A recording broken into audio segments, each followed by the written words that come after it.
Hello, draft enthusiasts. Welcome to episode 78 of No Rares Required, a weekly podcast focused on limited or draft that dives deep into each color pair or archetype.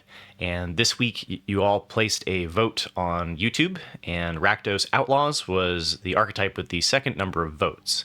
So here is my draft skeleton, consisting of 17 commons, 5 uncommons, and 1 rare or mythic. And for those listening audio only, the main takeaways are to be majority black because it makes it easier to cast the double pip of Consuming Ashes, which is a removal at common. Other synergy here is every creature is an outlaw, which has a variety of different creature types, but they're assassins, mercenaries, pirates, rogues, warlocks are all outlaws. So do remember, though, that there are some traps to avoid, and we'll get into that shortly. But you do have really great removal at uncommon and common in this archetype, and so you should lean heavily on that. Another thing that I think deserves a shout out is Rooftop Assassin, because it lets you attack in with your 1/1 mercenary tokens and your kind of cheap little creatures, and then be able to destroy something after combat. And then afterwards, you are able to pump up its power on the following turn. So it naturally pairs well with some of the commons like Prickly Pear, Nezumi Linebreaker, and Mourner's Surprise. There's also a combination of Discerning Peddler, which is the 2/2 Grizzly Bear for 1 and a red that lets you discard and rummage or loot. And you can discard Terminal Agony to be able to pay its madness cost. And both, I think, is especially worth pointing out because they both go very late in the draft. The Terminal Agony might be hard to get, though, because it is a list card and will show up less often. So with the larger picture in mind, let's dive into the 17 lands data. So first, I like to calculate the total wins created, and I do this by taking the average of games, the game played win rate, and the game in hand win rate on a website called 17 Lands, which tracks Magic the Gathering user draft data. I then subtract the average win rate of all the users in the archetype and multiply it by the number of games played, and this allows me to calculate the total wins created. So most of my draft skeleton are made up of these cards. So we have Consuming Ashes, Laughing Jasper Flint, Vault Plunderer, Hellspur Posse Boss, Vial Smasher, Gleeful Grenadier, Prickly Pear, Rakdos the Muscle, Hollow Marauder, Longhorn Sharpshooter, Shoot the Sheriff, Explosive Derailment, Blood Hustler, Jagged Barons, Mourner's Surprise, Discerning Peddler, and Servant of the Stinger. And if you don't know what those are, we'll cover them in a little bit more detail here in a second. But this also allows me to calculate the total wins destroyed by looking at what is most negatively affecting the archetype. And top of the list here, we have the Overzealous Muscle, which is a mercenary. So you'd figure it would go well in the mercenary archetype. But the 5/4 for 5 has just not been a very good stat block, even though you can commit a crime and give this indestructible until end of turn. The problem is that your crime has to be instant speed for certain situations, like if they're playing removal on your creature. And it is okay if you're playing like a desert and then attacking in, but then if you're playing tap lands, and it gets tricky to play this card, and it really just doesn't line up well against a lot of the 4 power cards are cheaper than 5, and then also like Explosive Derailment at instant speed. Like there's a couple of cards that are just going to remove this and trade down in value, so I would avoid it if you can. Boneyard Desecrator is another one that's a mercenary. You get a 3/4 menace, and you'd think with all of the 1/1s that you could sacrifice for fodder that this would be pretty decent. However, you really need those bodies. And so once again, cards like this, what we've seen, it's difficult to remove a rectangle from the board just for a 1/1 counter, and is usually not great, especially if you don't have a great way of protecting this guy. So in white and in green, you have the ability to at least have Snakeskin Veil or take up the shield where you can keep this alive. So if you go and make this really big and then they use removal, it's a really great way for you to 3-for-1 yourself kind of accidentally. And then there's not a whole bunch of treasure tokens specifically, the treasure token synergies specifically in this archetype. It's a little bit more like green-red splash black for the Jund treasure space. So, and even there, I'm not certain that this is it's certainly not a top performing common. And then at knife point is one that I think we all thought was interesting in the pre-release. As long as it's your turn, outlaws you control have first strike. And I think that's really where this card fails, is that if it gave all of your outlaws first strike, then you would at least be able to play defensively with all of your little tiny creatures. Once you kind of get into that situation where they don't have it on defense, then, you know, like, so if you're attacking in with a 1/1 first striker and it deals damage, and then you play something like the rooftop assassin, like, it can be good, right?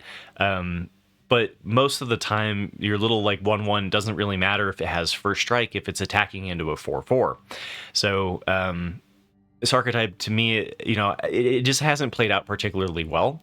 And then whenever you commit a crime, create a 1/1 mercenary creature token. That's the part that's a little bit more appealing, and you might be able to get this to work if you're in more of the black, red, blue space, because black red has this tension of where it wants to be creature heavy to have the outlaw synergies. And then blue black, as I covered yesterday, is a little bit more non-creature specific. So when you're navigating the Grixis space, and again, Sam Black has a really great video on this, I think that it can be kind of difficult to figure out the right amount of crime enablers and creatures that you have. But anyway, so for the average Rakdos deck, avoiding knife point is something that I would recommend. All right. The next thing that I do is I then calculate I take the wins that I create, wins created that I calculated. And then divide them by the number of times that the card was picked, not necessarily chosen to be played in the deck, but just picked. And then graph it against the average taken at, or ATA, and fit the data with a logarithmic regression. And then calculate the distance. But one quick note: that outlier floating up in space there is Hellspur Posse Boss. And then Rakdos the Muscle and Laughing Jasper Flint are even above that. But for, you know, ease of data fitting, I just do the black and red cards. So the multi cards I then fit in later. So, you know, this archetype really leans heavily on opening the correct rares. So I thought it was worth pointing out that they are quite high above the rest of the other cards. So it's like the VORP value for Rakdos the Muscle is 0.13. So anyway, calculating the distance of the card to the fitted line, which thanks to Carl, aka 2Duck Cubed, we'll call value over replacement, or VORP. And this allows me to see what are the top performing cards and by how much at different time points within a draft. So top of the list here is Rakdos the Muscle. It was the one that I chose for my draft skeleton. You get a 6/5 flying trample for 2 double pip black and a red. Whenever you sacrifice another creature, exile cards equal to its mana value from the top of target player's library. Until your next instep, you may play those cards, and the mana of any type can be spent to cast those spells. So it gives you excellent dig. And then you can sacrifice another creature, like one of your little 1/1 mercenary tokens that you have plenty of, and Rakdos the Muscle gains indestructible until end of turn. Tap it, activate only once each turn. So they have to double spell with removal to be able to get this. And so that's quite nice. It's a nice sticky threat. And then we've got Laughing Jasper Flint, which also attacks your opponent's deck. So there is a space in Grixis in black, red, blue that can be attacking your opponent's library quite well. So, Laughing Jasper Flint, creatures you control you don't own are mercenaries in addition to their other types. Say 4/3 for 1 of black and a red. At the beginning of your upkeep, exile X cards from your opponent's library, where X is the number of outlaws that you control, and then you can cast those spells, and mana can be used. Any mana can be used to cast them, but they do have to be cast that turn, instead of Rakdos, which lets you do it until the end of your next turn. Either way, you're playing your opponent's cards, which is why it matters if you control the creature that you don't own becoming a mercenary. So if all of your deck are mercenary and then your opponent's stuff is not, you can still play them as mercenaries. And then we've got the Hellspur Posse Boss, which is a 2/4. Other outlaws you control have haste for 2 double pip red. And when it enters the battlefield, you create 2 1/1 red mercenary creature tokens. And so this fits perfectly into the archetype and is a great pack one, pick one for Rakdos Outlaws. Next up, we have the value over replacement for picks 2.5 through 5. Usually this is going to be where you see the majority of your uncommons. And for this archetype, because red has not been performing particularly well, you do see a lot of rares. So Generous Plunderer is a mythic. You get a 2/2 menace for 1 and a red. At the beginning of your upkeep, you may create a treasure token. When you do, target opponent creates a tapped treasure token. But then this is attacking in and dealing 3 damage, and then 4 damage, and then 5 damage, because whenever it attacks, it deals damage to defending player equal to the number of artifacts that they control. So it's a little bit scary because you're ramping yourself, and then you're also ramping your opponent. But because you get to use that mana first, it's generally good to do. And then this archetype is relatively aggressive, at least as well as the set can be. There's kind of this weird tension in this set because of deserts being pretty useful for splashing off-color bombs, and then also just lands that deal 1 damage is pretty, is a fair amount of free value. So aggro kind of struggles if you're going to be running a lot of tap lands, which this one does. So the aggro decks kind of tend to lean a little bit more into mid-range than they do like compared to Lost Caverns of Ixalan, where we saw decks cap out at 2 drops. So just something to keep in mind, that the pacing of this format can be a little tricky to figure out if you haven't played it a lot. And next up, we've got a cool Unrepentant, so Mythic followed by a rare, kind of in the uncommon slot. So you get a 5/5 flying trample for double pip black, double pip red. Sacrifice 3 other creatures. You may put a creature card from your hand onto the battlefield, activate only as a sorcery, and only once each turn. I think most of the time that you don't actually want to do this because, again, those rectangles are important, and then that thing can just get destroyed, and you kind of 4-for-1, or allowed your opponent to 4-for-1 you. So a lot of times this is just better to keep as a 5/5 flying trample, although clearly there are some bombs in the set that would be worth cheesing out, like, Gisa comes to mind. And then the other one is Collective Defiance. So again, no uncommons, and showcasing just how heavily this archetype leans on opening up rares and how some of those rares are undervalued. So Collective Defiance is a sorcery for 1 double pip red with Escalate, and you can pay for each mode that you choose, you pay 1 colorless, and then you can choose 1 or more of these modes. Target player discards all cards in his or her hand, then draws that many cards. Probably the least used one of all of them. Collective Defiance deals 4 damage to target creature, probably one of the more used ones, and then Collective Defiance deals 3 damage to target opponent. So as well, you can do for 5, you can deal 4 damage to a creature and 3 damage to your opponent. I think that's where it's the most ideal. So value over replacement for picks 5 through 8, this is where you usually see your commons, and this is where we're going to start to see uncommons, because everything's kind of been shifted. But notably, there are a lot of options to choose from in this slot, in this set, which is kind of, so it makes it so that you can you're never going to get really cut out of an archetype if you do force it from the beginning. But because a lot of the success lies in the rares and uncommons, there's a lot of, just like take it or leave it, right? Like a Vorp value of 0 isn't really that much better than another card that has a Vorp value of 0. So there's a lot of filler, if you will, in this set, and a lot of the games feel like they're more dictated by rares. So we've got Vile Smasher, Gleeful Grenadier, and this is a 3/2 signpost uncommon for Rakdos. When another outlaw enters the battlefield under your control, it deals 1 damage to target opponent. Obviously very good with all of the outlaws that you have in your deck.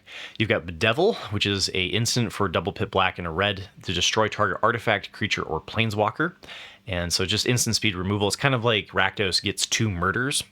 And then we've got Consuming Ashes, which is the common instant for 2 double pip black, exile target creature. If it had mana value 3 or less, surveil 2. So lots of really good removal in black-red as usual. And then as far as the wheel goes, this is a relatively underdrafted archetype because red has been struggling. So top cards to look to wheel are Terminal Agony. This is a list card and is a reprint, I believe, at common. And then you have a sorcery, destroy target creature, and what's nice is that it has madness, because if you discard this card, you can pay it for its madness cost, which works particularly well with the Discerning Peddler, which is a 2/2. When it enters the battlefield, you may discard a card. If you do, draw a card. So that gives you that kind of trigger to be able to then cast your madness spell cheaper. And then also rummaging, being able to discard and draw, is really great for an aggro or tempo strategy so that you don't end up stumbling on your early turns with mana. And then last but not least is Mourner's Surprise.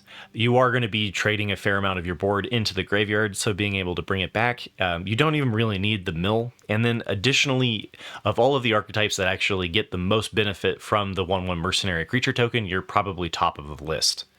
So next week, I'll be covering the top 2 archetypes that you vote for here on YouTube. So remember to place your vote. And then just as another reminder, and always looking for more players, I am also hosting a draft tournament, ACDC, on May 4th. You know, for those about to draft, we salute you. And it is free to enter, and it has real cash prizes. So it's one of those things that I'm trying to grow into a monthly thing.